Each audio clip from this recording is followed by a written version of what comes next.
Mettre sur pied une formation qui a un vrai impact, eh bien ça peut parfois ressembler à un sacré défi. Aujourd'hui, on va décortiquer ensemble une approche professionnelle pour la transformer en une feuille de route claire, simple, pour que n'importe quel programme de formation soit une réussite. Tout part souvent de là. La formation est parfois vue comme une simple obligation, une case à cocher. La vraie question, c'est comment on dépasse ça pour en faire un levier de croissance, un truc qui a un impact réel et qui dure. Pour y répondre, on va suivre un parcours en 4 étapes, un peu comme pour bâtir une maison. D'abord, on va s'assurer que les fondations sont solides. Ensuite, on dessinera les plans. Après, il faudra donner vie au projet en engageant les participants. Et à la fin, bien sûr, on mesurera l'impact pour s'assurer que notre construction tient la route. Allez, c'est parti. Première étape, les fondations. Et c'est crucial, parce qu'avant même de penser au contenu ou aux activités, il faut une base stable. Sans ça, tout le reste est fragile. La toute première brique de ces fondations, c'est le cadre légal. Ça peut sembler un peu lourd, mais c'est essentiel. Pour les entreprises, ça veut dire adapter la formation au métier, faire des entretiens pro. Pour les organismes, c'est obtenir des certifications comme Calliope. Au final, il ne faut pas le voir comme une contrainte, mais plutôt comme une garantie de qualité pour tout le monde. Deuxième brique, le cahier des charges. Et là, attention, c'est bien plus qu'un simple document. C'est le contrat du projet, sa colonne vertébrale. On y met tout, le pourquoi, les objectifs, le public, le budget. Oublier un seul de ces points, c'est prendre le risque que le projet déraille. C'est vraiment la référence qui permet à tout le monde d'être sur la même longueur d'onde. Et enfin, dernier pilier de nos fondations, le test de positionnement. L'idée est toute simple. Pour construire un parcours personnalisé et efficace, il faut savoir d'où partent les gens. Ce test permet de cartographier leurs compétences de départ pour ajuster la formation au plus près de leurs besoins. Voilà, nos fondations sont en place, c'est du solide.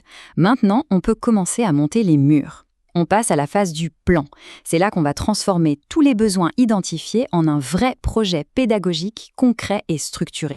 Et au cœur de ce plan, il y a un concept clé, l'objectif pédagogique. Le truc, c'est de se concentrer non pas sur ce que la personne va savoir, mais sur ce qu'elle sera capable de faire. Une action observable, concrète. Et rien que ce changement de perspective, ça change absolument tout dans la conception. Pour bien formuler ces objectifs, il y a 2 approches qui sont super complémentaires.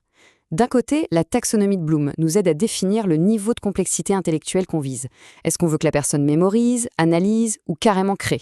Et de l'autre, on a la méthode SMART qui s'assure que notre objectif est bien spécifique, mesurable, atteignable, réaliste et temporel. En gros, l'une donne la profondeur, l'autre garantit que c'est faisable. Et tout ça nous amène à une règle d'or, très bien résumée par John Biggs, le principe d'alignement pédagogique. C'est simple, mais c'est la pierre angulaire de tout. Ça veut dire que ce qu'on enseigne, les exercices qu'on propose et la façon dont on évalue doivent être parfaitement cohérents et tous pointer vers les mêmes objectifs.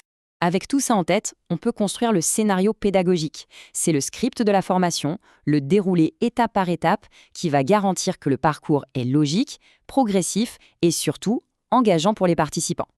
Bon, le plan est sur la table, il est solide.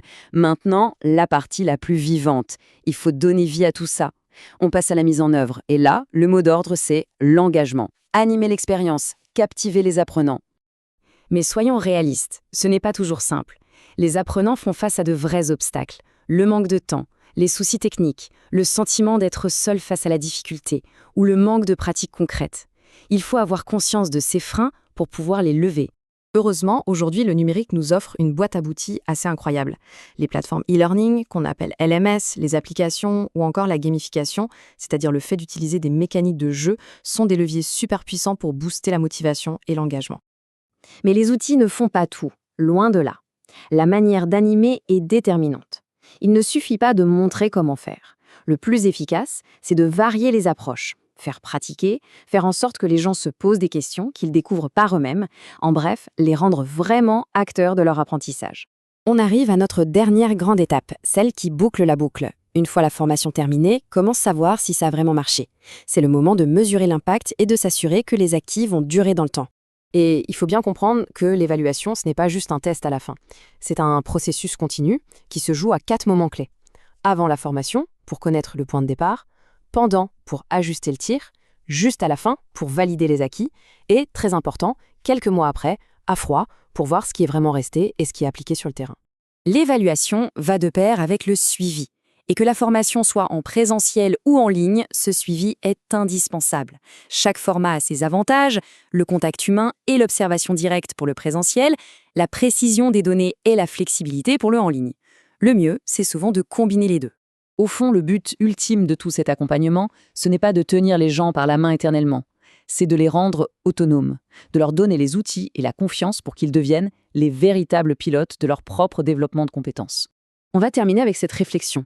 Et si l'objectif final n'était pas seulement de transmettre une compétence précise, mais plutôt d'apprendre à apprendre, de créer des personnes curieuses, autonomes, capables de continuer à se former tout au long de leur vie? C'est une idée assez puissante qui redéfinit peut-être le but même de la formation professionnelle.